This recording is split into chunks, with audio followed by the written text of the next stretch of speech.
anyways, back to politics, economics, and why we all want the Earth just to be hit by a meteor already. Yeah. Well, yeah. Okay.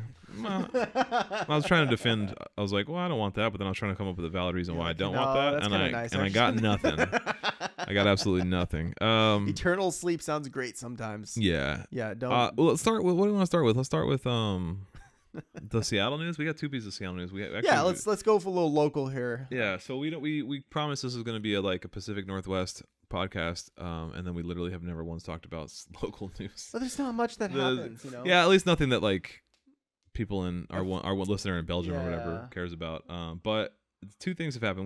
One thing we didn't have on the notes, but it's the Boeing strike, which we totally forgot about. We should talk about the Boeing strike. We should. Yeah. I'll talk a little bit about it. Yeah. I don't know much about why they are striking. It's, all I know is right outside my work, as I'm driving down the street, there's 40, 50 people just waving their flags and burning barrels and shit. And I'm like, ah! I wish I had the day off right now. I'd literally come here, grab this camera, and go interview them. Yeah, they have. So they're set to schedule more talks. I think it was this morning as it happened. I think they were set to schedule talks this morning, Thursday maybe. I think I heard that on the radio yesterday on my way to work. But yeah, it's just a bunch of machinists. But it's quite a few of them. I think it's all told, it's like a couple tens of thousands. I should say not a couple, but tens of thousands. And interestingly enough, Boeing is already firing all of their they're going on this big marketing campaign. The executives of Boeing are going on this kind of PR push, saying that they're cutting their own salaries because they don't want to come out of the strike on the back foot. So they're saying they're cutting their own salaries and they're laying off non-union positions or whatever. But if you actually look at the fine print, it's just they're just laying off the lowest non-union people. The way that they're making it sound is that they're temporarily furloughing their own upper management people to save money. They're not. They're just they're just fucking over the non-unionized part of their lower scaled workforce. They're just kind of twisting words just to make just have media not criticize them, I guess. Yeah, today was the 7th day of the striking. It's 33,000. I thought it was 50, but it's 33,000 it's the International Association of Machinists. Its totaling has already apparently, according to CNN, has already cost the company $572 million. And the pace of losses will climb rapidly if there's no settlement as soon as the second week of the strike, said Patrick Anderson, the founder and president of the Michigan research firm, which experienced estimated costs of I'm just reading from a CNN article here. So they're saying this will just only keep it'll grow exponentially, the losses, the longer the strike goes on. I thought they were supposed to talk today, but maybe it was Tuesday that they're gonna start to come together for. Are you available one of these days, on a Wednesday? Are you available Wednesday by chance? No, I'm never available Wednesdays anymore. Not for this semester. Shit. Yeah, I get off work at 5. So. What about Thursday for our episode? Do you want to go down there and interview them? Oh yeah, that'd be great. Okay, if they are still protesting next Thursday, I would like to go down there and do our episode on the road. What do you think about that? That'd be great. Yeah, on the road episode, we'll talk about things. Talk to some people. Yeah, talk to some people. We'll also talk in the car while we're driving. We do. We have those lavalier mics. Exactly. We can man. just record I can finally use them. Yeah, we'll put a little GoPro in the dash. Yeah, exactly. What do you call that? Comedians getting cars and coffee or whatever. Yeah. But not Something with a not with a sounds pedophile. like fun. All right. Yeah, I get off at 3:30. Wednesday or Thursday. Yeah. I get off at 3:30 as well. Perfect. Yeah, but except I work in West Seattle, so it'll be an hour drive for me to get north. Okay. But should I meet you somewhere, or do you want to meet? Well, let's find out where they're going to be picketing. They're picketing in front of Boeing, which is right next to my work. Oh, okay. I don't know where that is, but don't dox yourself. Let's talk out fair, because I'll meet you up, because that's up near. There's a lot of businesses. I'll just meet you up near there. Okay, sounds. I'll stop off here, or maybe that morning I'll take the gear to work and I'll just go straight home or go straight there, so I don't have to stop off at home. I can just hop on the 5 and head up. If they're still picketing. If they are, which I don't know. So they Boeing and the International Association of Machinists and Aerospace Workers held 2 days of discussions in the presence of federal mediators. This was on Tuesday. They said the union was frustrated with the first day of mediation, and late on Wednesday it had concluded another day of talks with no meaningful progress. There are no additional dates scheduled for talking for mediation. So as of right now, there's not even a day of. This is as of I think this is as of today. This article came out. This is Oh. I'm now reading from a Reuters article. I moved over because I was getting ad blocks on CNN. Yeah, what they're asking for is a 40% raise over 4 years. That's a decent raise. Yeah, I guess the Boeing offered them 25% raise, but they rejected it. But at the rate they're going, it sounds like they're going to cost Boeing quite a bit of money. So I would not be surprised if Boeing, kind of met They'll them probably, halfway. yeah, They settle like negotiated a little bit. 33% or something, 35%. Yeah, so this is what I was talking about. The International Association of Machinists, the president, said that their furloughs and their own cutbacks in salaries, the management saying that they took their own cutbacks in salaries, he's saying that's, quote, smoke and mirrors, end quote, given that the earlier company spending on how much bonuses and compensation they give their top executives. Yeah. Like how many millions of dollars they give themselves bonuses when they say they're going to cut their own salaries as like a show of good faith or whatever. That's just That's just Sorry, you're not no going to get your bonuses $15 million bonus this quarter, but you're only going to get a $10 million bonus this quarter or whatever. It's like that's not a real thing. So like yeah, go fuck yourself. Yeah. So anyway, that's the first piece of Seattle news, and that story was kind of not well prepared because like as you were speaking about your trip around the mountain, I remembered this happened. I saw like that happened like I saw that news article like 2 days ago that Boeing strike, maybe 3 days ago that Boeing went on strike. And then this morning I saw, or it was yesterday actually, I saw my second piece of news for Seattle, which is the soap and soda laws passed in Seattle, in the city Seattle City Council 8-1. And what the soap and soda laws are, they're basically called stay out laws. So it's stay out of it's basically stay out for prostitution and stay out for drug activity is what the soap and soda laws kind of like mean. Essentially means that they've like cordoned off sections of downtown Seattle, around the University of Washington and around North Seattle, not far from where I live. They've designated these areas of what are called like stay out areas. So essentially it gives police free reign to kind of trespass, I guess, for lack of a better word, or just bar entry to certain like parts of the city, people that are either prior convicted for drug or prostitution or suspected of drug and prostitution. And it's that suspected of that allows police to basically stop and frisk anyone that they deem could be in any way in the drug trade, either buying or selling, or in the sex trade, either buying or selling. So there's two things with this. I feel like, one, how does one even know that they're there? Like, right? Yeah. How hard would this be to enforce? Incredibly difficult. Also, like, I don't know if there is some sort of like right or like a legitimate claim to be like, I have the freedom of travel in the United States. The Fourth Amendment grants you the freedom of travel freely, right, without being like molested by a law enforcement agent. Essentially, I mean, it says a lot more than that, but there's other stuff like that. But I mean, there's like it's a search and seizure, but it in theory grants you the freedom of movement. And so that's what some people are saying. Like immediately, like there's clear constitutional like boundaries that are here because you can't just like on paper, legally speaking, there's nothing wrong with wearing like a bikini or a thong and like waving on a sidewalk to passing cars. Which is like if you've ever driven on Aurora Avenue North in Seattle, that's what you see. It is essentially like an open air sex market. There's prostitutes all over the street. And now I'm not saying that I support this type of prostitution because a lot of them are there is evidence that a lot of them are trafficked, like there is sex trafficking going on. Most of them some of them appear to be underage, like they definitely like don't look like they're 18 years old. So it's like it's pretty sad. It's like I am in no way supporting just street prostitution.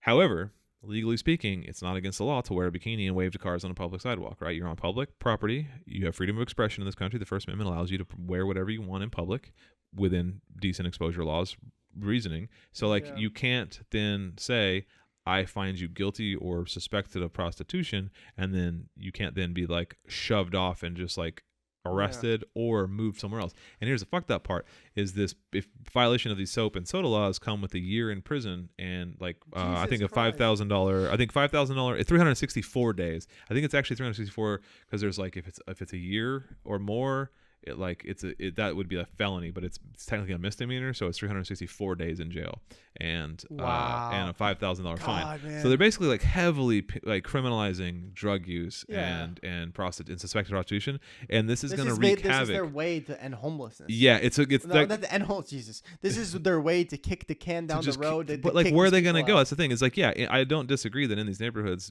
drug and prostitution. If you ever gone to like downtown, like Pioneer Square, or whatever, or like Cap Hill or U District or whatever, yeah, there's a problem with drugs and like drug activity in downtown Seattle and in these neighborhoods in Seattle. I'm not denying that, but just like shooing them off the corner isn't really, and then heavily criminalizing it isn't the act. And in fact, this passed the city council 8-1, and that one lone voice, I should have her name, Councilmember Kathy Moore. She represents North Seattle. She was like really outspoken of like, there has been like decades long data that suggests that this doesn't help anybody. It only affects, it like negatively impacts poor people of color, like people who are already dealing with substance abuse, mental illness. Who are those other 8, man? We need to. It's just it's all under this new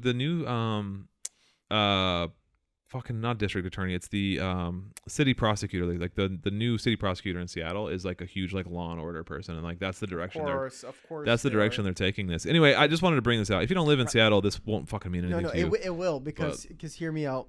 But this goes hand in hand with like what California did with that Supreme Court ruling from Oregon. This is just states finding out, and not just states but cities, basically working around or trying to work around current laws to get rid of homeless people, and not just homeless people, but like, prostitution in general.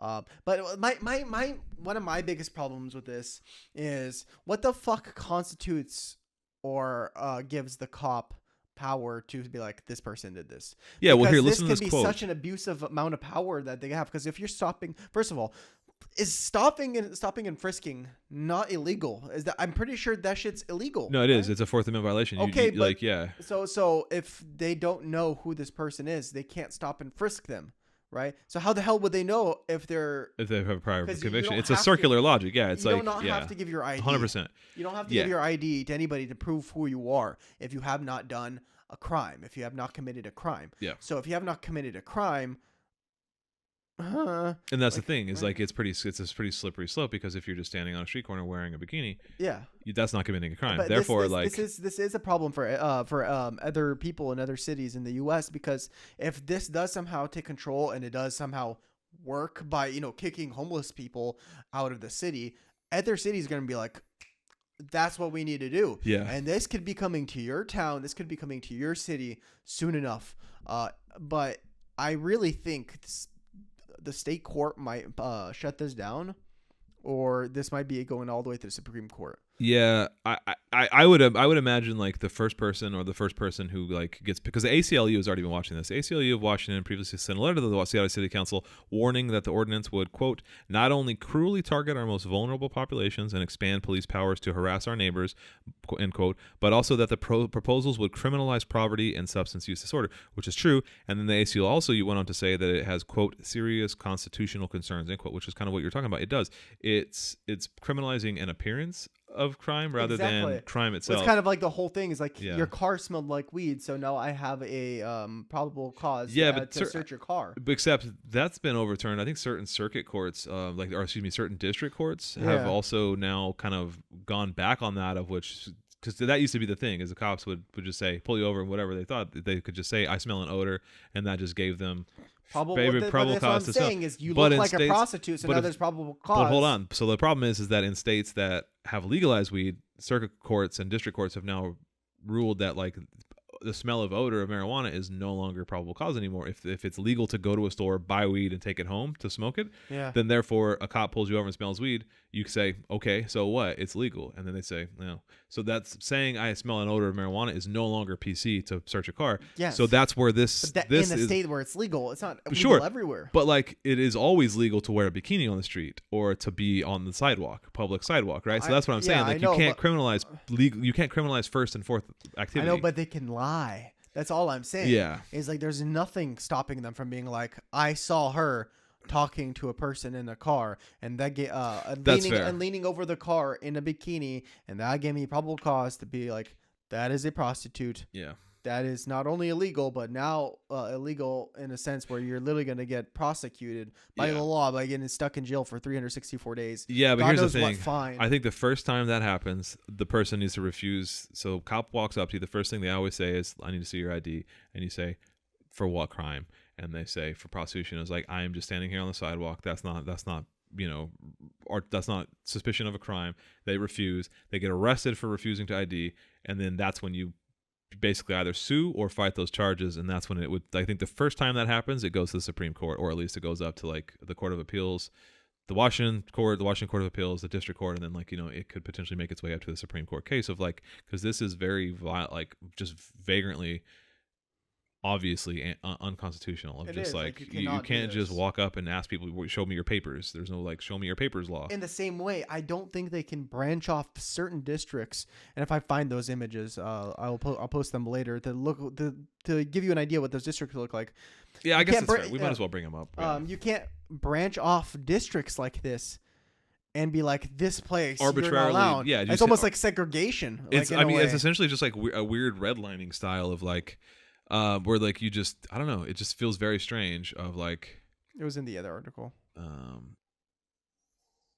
Okay, so if you're watching, here is the different zones. So like it's downtown, the Soda neighborhood, the International District.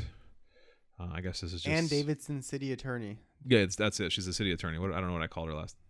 Whatever Attorney the General. Yeah, it's whatever she is. She's the new city attorney. She's the one who's like all like gung ho for fucking for law and order. So this is downtown. I mean, and like to be fair, these are like some of the heaviest. Like this Pioneer Square downtown. I mean, this is where like if you walk down there are just people like shooting up or just smoking fentanyl like in the street, and you have to like kind of step over them. So like, I understand that drug abuse in downtown Seattle is a problem. We agree that it's a problem and that it exists. What this we don't is not, agree is this is not the fucking solution. Yeah. And then what's not listed here, this is all for the soda, the drug abuse laws. The soap laws is for prostitution, which is not here. But this is just to give you an idea. Yeah, that just gives you a point. It's just how they're arbitrarily targeting like very specific neighborhoods. Like this is only 3 square blocks. Yeah, or, I guess 4 square blocks. They're doing that on purpose. They know where these people are. Yeah, but if you've ever been down to like 3rd Ave on downtown Seattle, between Battery and like James or whatever, or whatever that street is, I can't tell what street that is, but whatever. Like, yeah, it's pretty bad. Like, sure, I understand that it is bad. But this is not. But this isn't the solution. This only like disproportionately harms. Correct. Low-income people, and people it with also mental health gives abuse, a people, or bunch mental of health disorders. Yeah. Yeah, and it also just gives a lot of fucking problems. It gives a lot of power to people that they shouldn't have power. Yeah, it gives just more power to the police, which is like the last thing you ever want, especially like American police. Which I guess we can briefly pivot and talk about the New York City subway shooting real quick. Yeah, let's go. I mean, why not? It's just because we're talking about the power of police.